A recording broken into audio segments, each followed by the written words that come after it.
Hello, Journey, family, and friends. Pastor John, Pastor Dustin. Yes, sir. Happy New Year. Happy New Year, and thank you for joining us for Midweek Conversations, the first Midweek Conversations of 2022. This is going to be a good year, Pastor John. I believe so. I believe it's going to be a great year. So, New Year's, any special New Year's plans that you did this year? Yeah. I had one I'll get to in a minute. Okay. We just had some friends over, and my wife and kids got me for Christmas a griddle grill. Wow. Nice. And so we made smash burgers on New Year's Eve. Oh, wow. If you're familiar with smash burgers, some of y'all can probably make them better than I can, but that was fun. So we had some friends over, did that, and then, this year, New Year's Eve happened a little bit earlier in our household. Okay. It happened around 10:30. And so we hit the Netflix countdown, and time for bed, folks. Yeah, we tried to go to bed. I mean, normally I go to bed before New Year's happens, and we did. But boy, the fireworks. Did you have a lot of fireworks in your neighborhood? Yes, and if you own a dog, which now you do, you know exactly how many fireworks, because it triggers every dog. It does not. Does it not trigger your dog? Poodle, Puffy's the only one in our house slept. I mean, I have a poodle, Puffy. Yeah, well, I don't know if we've introduced everybody to Puffy. So here's a photo of Puffy, cutest little dog. Puffy, the particular poodle. Anyhow, Puffy slept. He laid down. He sleeps in our room on the floor, and he was out. Melinda and I are like, we're jerking with each. I mean, it seemed to get worse and worse hour by hour. So finally, about 1 o'clock in the morning, everything kind of wound down. But, well, I hope you had a safe and healthy New Year. Do you do anything in the new year that's going to be like, health-wise, eating-wise? Reading-wise, what do you do? I always take the end of the year, take a lot of time and just reflect. Mm-hmm. And man, this is what I did. I went and I looked back at all the photos from 2021. Okay. Almost all of them, which is a lot for us. Yeah, I'd say. And it's amazing how quick you can forget how good the Lord has been. Mm. And I just started tearing up just thinking, oh my goodness, what an incredible year. Mm. And so I just got to pray and thank God for that, and then just got to dream about 2022. And so I really like to dream about it. And so some of them, of course, are related to health, some health goals. Mm-hmm. Some of them are related to family goals. I kind of have, I don't want to say a word because it's never just one word. Right. But kind of my phrase that I'm leaning into is peaceful joy that I'm going for this year. Peaceful joy. And so to help with that, I went out and reordered all of Bob Goff's books. Because he's such a joyful guy. Yeah, exactly. And he really is. He's a great. If you don't know who Bob Goff is, you should check him out. Even if you don't like to read his book, Love Does is incredible. Or just follow him on social media. Every post he posts is so good. Bob Goff, Goff, and so so positive, and incredible story, easy read, just whimsical personality, and so for me, it's peaceful joy, kind of just leaning back into some of the joy that maybe I allowed COVID to take from me a little bit the season, and so I found myself leaning towards the Grinch a little bit more than I care to admit. So I said, you know what, I got to get back to the joyful Dustin. So how about you? Well, New Year's started off great for me because my Kentucky Wildcats played in the Verbo Citrus Bowl on New Year's Day and had a come-from-behind victory against a Big Ten school, SEC, beat the Big Ten. That's the way to ring in the new year. And I was at the game. My wife, Melinda, and then some friends from Journey, Bobby and Lisa Belcher, also Kentucky fans, at least Lisa is. They went with us, and it was a great day. I mean, it was hot. Yeah. I mean, when you're in a stadium and the sun's right beating out, I mean, you felt it was really hot. But great game, great atmosphere. We sat in front of you would have enjoyed this, a couple of the parents of the players' families. Oh, we sat, and the best lineman probably in recent years in Kentucky is named Darian Kennard. He's going to be a first-round pick. Remember that, first-round pick. His mom was right behind us. That's pretty cool. So you had better seats in their own family. I'm telling you. That's pretty good. And the mom was just, the way these families live and die with these plays and players, and you could just feel it. And then another great player named Jordan Wright, who's also a senior, his family was behind me. And he had a whole bunch of his family there. But it was his last game, both their last games as Kentucky, and they went out on a winning note. But when you play in Orlando, everybody in the family wants to come. Absolutely, yeah. And what a great way, and they've had a great year, Kentucky. Yep, 10-3. So when you go to a game, I'm guessing you dress up, but a lot of people are asking, does he paint his chest? Pastor John, are you a chest painter? No, I just wear the blue. You can see from How the about pictures. a face paint? No, not a. There were some that had the lineman's mom I was telling you about. She had little UK stickers, and she was putting on everybody's face. Something. So, yeah, it didn't go that far. But my wife, Melinda has the UK gear. she had on the shirt. She had a UK hat. She had K earrings, little Wildcats in it. She had a UK purse. She had it going on. And our friend from here at Journey, Linda Jones, Linda supplies a lot of that through Christmas gifts. So awesome. Thanks, Linda, for all the Kentucky gear. We do make use of that. So that was a good way to start. But one of the things I do in the new year is, particularly in January, and I've done this the last 2 or 3 years, is I kind of go on a sugar detox. I eat so bad in November and December, kind of starting with my birthday, November 3rd, and I just eat bad and sugary and desserts. I love all that, all the way through the holidays. So I do a little bit of a sugar detox. I don't eat added sugar. Now, I eat fruit, natural sugar, but I don't eat added sugar. I don't eat bread. Don't you have eat a timeline on that? I do it the month. You do a month? I do the month of January. And try to add a little bit more of a physical challenge this year to myself to do some things. So speaking of physical challenge, one of the things we got our family that goes with this health kind of deal is we're doing a Spartan Race. I don't know, some of y'all have done a Spartan Race. No, I don't know what that is. Spartan Race is, we're going to go to Jacksonville in February. Spartan Race is kind of like these Tough Mudders. There's 20 obstacles, and you run a 5K, I think. It's like 3 or 4 miles, something like that, and then you do all kinds of different obstacles. So we'll do that as a family, as kind of a fun thing to prepare for our health initiative. We'll be looking for some pictures on a Midweek Conversation to that. We'll have some fun. Yeah. I bet a lot of y'all have done some of those or thought the people that have are crazy, but it's good. Well, the biggest thing at Journey, church-wise, that we're doing to start the new year off, 2022, is daily wisdom. Yeah. And we started that off on New Year's Day. If you haven't had a chance to check that out, go to our Journey YouTube channel, and you can see at this point 5 different messages of teaching. I started off on January the 1st, and then I preached on January the 2nd here. Pastor Randy's done, he did Monday and Tuesday this week, Proverbs chapter 3, chapter 4.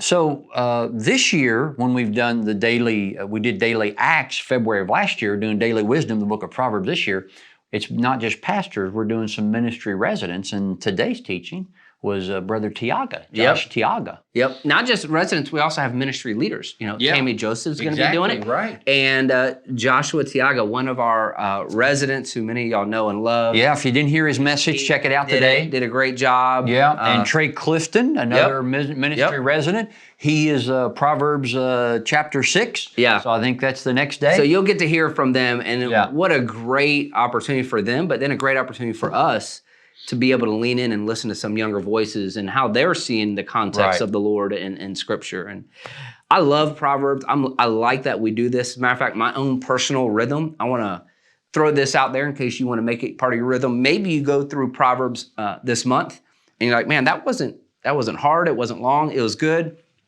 Thing with Proverbs is they're always relevant. Yeah. And so what I do, because there's 31 days, I do it a part of my rhythm all year long. Okay. So every day, so if it's September 10th, I'm reading Proverbs 10. Okay. So whatever it is in my time, I'll just look at it, and sometimes I'll read the whole thing. Sometimes I'll just get fixated on just one verse and kind of marinate on that. Yeah. But it's a great, easy practice if you're not sure where to turn in the Bible, or maybe you're traveling and you're thinking, I don't have my Bible, what should I do? Bust out your phone.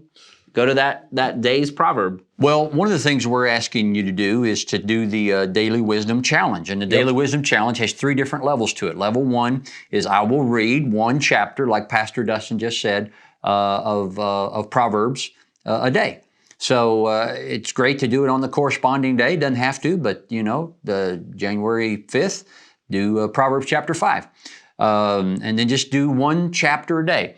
So that's what we're asking you to do. And then the teaching we're doing kind of brings out some elements maybe you hadn't thought about, or emphasis on some different things.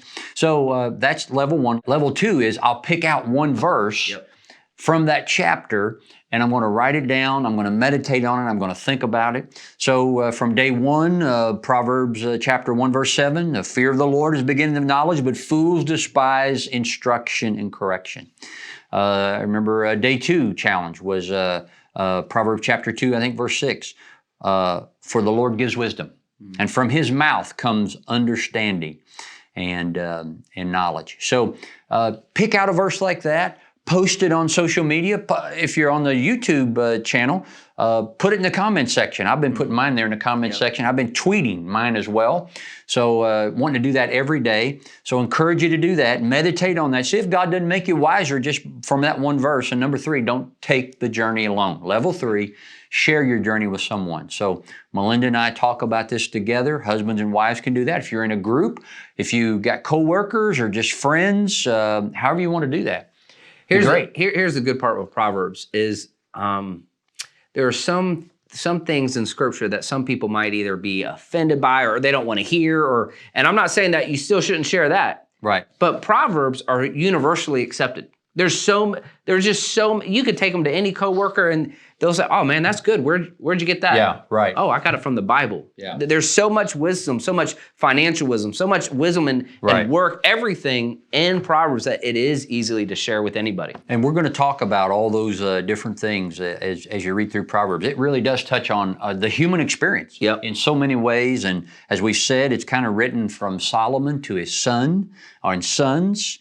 And just saying, hey, here's some wisdom about life. This is how life works best. Wisdom is really, when you boil it down, Pastor Dustin, it's about making good decisions. Mm-hmm. Wisdom is really about making good decisions. But we have to start with that center. The fear of the Lord is the beginning of knowledge. That is the starting point of all wisdom and of all knowledge. And when I hear that verse and I think about it, I often think of the ocean because I love the ocean. Yeah. Because some people get confused by this idea of fear of the Lord. Mm-hmm. I love the ocean, but let me just tell you, the ocean terrifies me. Mm-hmm. It is nonstop. It is strong. Yep. But I love everything about the ocean at the same time. I can love it and I can respect it at the same time. And I think that's what the word fear means. Yeah. It means to reverence. It means to be in awe. Holy wonder. Exactly. Yeah. There's just some mysteries about God that we're not able to figure out, and that's all right because He's God and we're not. Yeah. His ways are higher than our ways. But there's so many helpful things that you can learn just reading the book of Proverbs. So I encourage you, take the daily wisdom challenge, read a chapter, pick a verse out of that chapter, and don't do it alone. Share it with somebody. So that's going to be going all through the month of January. Yeah, if you've not had a chance yet to do it, that's the beauty of YouTube. You just go back to day 1. Absolutely. You pick up date right now. You can listen to it while you're working out, on your commute, when you're just getting ready in the morning. I mean, it's so convenient. Maybe with your spouse, it can act as your devotion time in the morning, just with your roommates or some friends. So there's all kinds of different ways people are using it. A couple other things that we want to share with you as the new year gets started. A lot of times, a lot of our groups and support groups, they wind down at the end of the year and they kick back up again. And that's happening in January. So January 13th, a week from Thursday, is Rooted. Yep. Rooted kicks off again, and we just so encourage, if you've not gone through Rooted, I saw some people at our Apopka campus signing up for Rooted this past Sunday. We're always excited about that. Over 900 people have gone through Rooted so far. It is the best entry gate into following Jesus, into really connecting to Journey. It really has become our entry mechanism to get people involved in just reading the Bible and understanding some big picture things about God, connecting in community. And so many of the life groups we have came out of Rooted. Previous sessions. So that starts January 13th. If you've not done Rooted, I encourage you. I had one lady came out, she said, Pastor John, I'm going to do it again. I said, well, that's great. Do it again. So many people, your one of your resolutions or goals for the year might be, man, I want more of God in my life. And James 4:8 can't be any clearer. If you draw near to God, he'll draw near to you. And this is a great opportunity for you to draw near, not just to God, but other people that have like-minded goal of drawing near to God. And I know you're Superman, Superwoman, and feel like you don't need anybody else. We do that as Americans, as humans. I don't need anybody. And maybe that's true, maybe it's not. I'll just tell you this: life is better when you do it with other people. Amen. And we want to encourage you: don't do this journey alone. Get with some other men and women, and we have people that wear T-shirts. Life is better together. Yeah, exactly. And it really is. There's also some other ministries that get going. There's some support groups that kick back up again, and you can go on our website and just look at the different support groups that are there, from Grief Share to Journey to Christian Recovery to Divorce Care. Just a lot of mentioned, Pastor John. Sorry to interrupt you. You got some people struggling with some possible addiction or struggle, and thinking, "Man, there's no way." And everybody that's there thinks there's no way, but you just met a couple. Yes. And they said 18 months ago is when we went through this program at Journey, and we've been sober and clean for 18 months, and God has done so much. That could be your story. Yeah. And that's the cool part of what God does. Melinda and I were at Chipotle last Sunday evening and just spotted a young couple in line, and the guy had on a Journey shirt. And so after we finished our meal, we went over and spoke to him. And the gal, her name was Rachel, and the husband's name is Brian. And she said, "Pastor John," she said, "we're 18 months sober because of Journey." And I just can't tell you what that does when I hear stories like that. And just so they've been joining us online. Her mom's been joining us online. So I don't know if you're watching this. We're so grateful to hear stories like that. But like Pastor Dustin said, that could be your story as well. If you will move toward God, God's already moving toward you. You seek wisdom, wisdom's seeking you. Wisdom's already crying out for you. And you just ask, and it shall be given. Knock, the door shall be open, and seek, and you'll find. Here's the cool part. That story didn't just magically happen. There was somebody that went through something, and God brought them through that, and they raised their hand and say, "I could help lead something." So maybe God's already brought you through something. You don't need to be a participant. Maybe God's calling you to be a leader, to create more couples that share their story in a Chipotle. Amen. And if that's you, don't miss this year to jump in and be a leader. God can use you. Well, we're very excited about 2022. Our mission is to make disciples of Jesus that love God, love people, and serve the world. Our vision is a growing community of people on a life-changing journey with Jesus. And so we'd love to have you continue to join us. Maybe for some of you, you'll get back in person for the first time. We're going through a bit of a surge right now of a lot of COVID cases in our area, and I understand that. That'll have probably an impact for the next few weeks, but we believe that this could be the beginning of the end, and we're going to see, I believe, God lead us in some new, refreshing ways in 2022. Yeah, and as you mentioned the C word, from our seat, it's people getting it and they're okay. We're not seeing the same wave that we saw in July. So just to be clear, it's not that level. People are infected by it. People are infected, but it seems to not carry the same weight that it did. The intensity. Yeah, absolutely. So we ask you to be safe this year as we head into 2022, and we'd love to see you in person at Apopka, Lake County, or online this Sunday, and take the Daily Wisdom Challenge and Journey with us. And as always, we are loving the journey.